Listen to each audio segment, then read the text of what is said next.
Xorkee registration on Windows for Indian taxpayers. Click on the download button of Xorkee for Windows.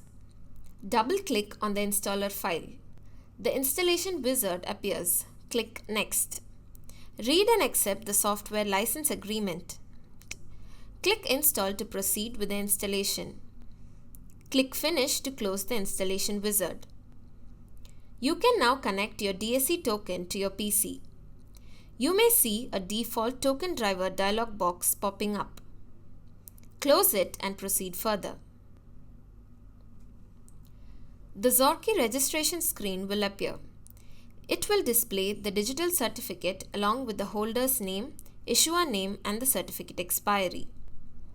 If your token has multiple certificates, choose the one you intend to use for tax filing. The digital certificate must be from a licensed certifying authority and should contain your PAN hash in the serial number of the subject DN. Enter your desired Xorkee handle.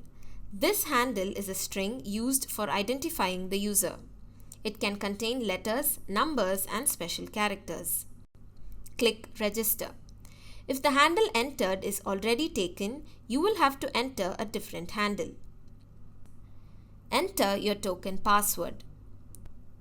Your DSC token is now registered with Xorkee. You can now use the xorkeesign browser extension for filing tax returns.